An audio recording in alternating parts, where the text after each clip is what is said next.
ഇന്ന് ഒരു ചെറുകഥയാണ്. കഥയുടെ പേര് മണിക്കുട്ടി. നേരം പുലർന്നു. അമ്മ അടുക്കളയിൽ നിന്നും ഓടി വന്ന് മുറിയിലേക്ക് എത്തി നോക്കി. മണിക്കുട്ടിയെ വിളിക്കാൻ തുടങ്ങി. മണിക്കുട്ടി മെല്ലെ പുതപ്പിൻ്റെ ഉള്ളിൽ നിന്നും തലപൊക്കി നോക്കി. സൂര്യൻ്റെ പ്രകാശം ഒരു ചെറു പുഞ്ചിരിയോടെ അവളുടെ മുറിയിലെ ജനൽപ്പാളിയിൽ കൂടി മുഖത്തേക്ക് പതിക്കാൻ തുടങ്ങി. അവൾ ഒന്ന് പുഞ്ചിരിച്ചുകൊണ്ട് എണീച്ചു. അടുക്കളയിലേക്ക് എത്തി നോക്കി. അമ്മ പാചകത്തിൽ മുഴുകിയിരിക്കുകയാണ്. അച്ഛൻ തൊടിയിലെ ചെടികൾക്ക് വെള്ളമൊഴിക്കുന്ന തിരക്കിലായിരുന്നു. ഏട്ടൻ ഫോണിൽ ഓരോന്ന് നോക്കിയിരിക്കുകയാണ്. അടുത്തു തന്നെ മുത്തശ്ശിയും ഇരിക്കുന്നുണ്ടായിരുന്നു.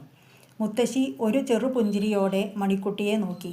അവൾ വേഗം ഓടിച്ചെന്ന് മുത്തശ്ശിക്ക് ഒരു ഉമ്മ കൊടുത്തു. അവളുടെ ഒരു ദിവസം തുടങ്ങുന്നത് മുത്തശ്ശിയിൽ നിന്നാണ്. അവൾ മുത്തശ്ശിയോട് ചോദിച്ചു, മുത്തശ്ശി, എനിക്ക് ഏട്ടൻ്റെ കയ്യിൽ നിന്ന് ഫോൺ മേടിച്ചു തരുമോ? മുത്തശ്ശി പറഞ്ഞു, ചെറിയ കുട്ടികളൊന്നും ഫോണിൽ കളിക്കാൻ പാടില്ല. ഏട്ടനെ പോലെ കുറച്ച് വലുതായാൽ അച്ഛനോട് പറയാം. അവൾ അപ്പോൾ അവിടെ നിന്നും പോയി അച്ഛൻ്റെ ഫോൺ എടുത്തു. ഇത് മുത്തശ്ശി കണ്ടു. നീ എന്തിനാ ഇത്രയും വെളുപ്പിനെ ഫോണിൽ കളിക്കണത്? സമയം വെറുതെ കളയാതെ എന്തെങ്കിലും വായിച്ച് പഠിക്കേ.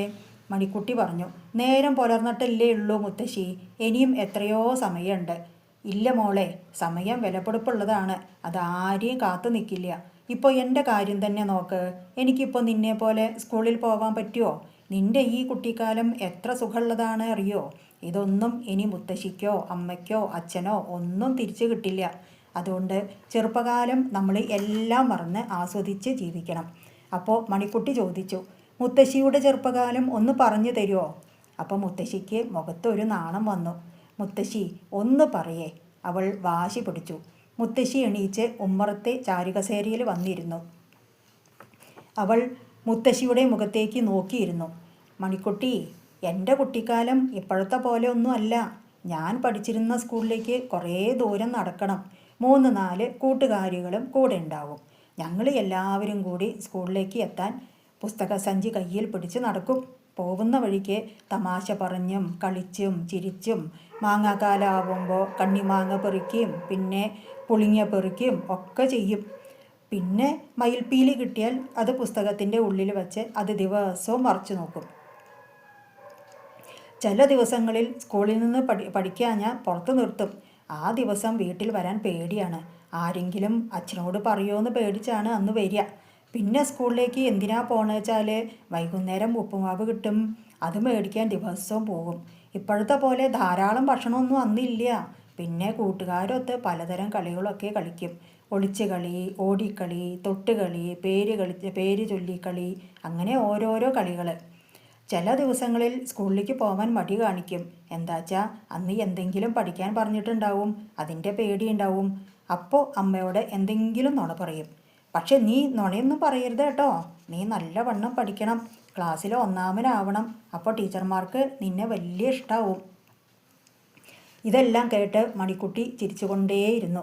മുത്തശ്ശി പറഞ്ഞു, ഇനി എൻ്റെ മണിക്കുട്ടി വേഗം സ്കൂളിലേക്ക് റെഡിയാവ്, ഇല്ലെങ്കിൽ ഇനി അച്ഛൻ വഴക്കു പറയും.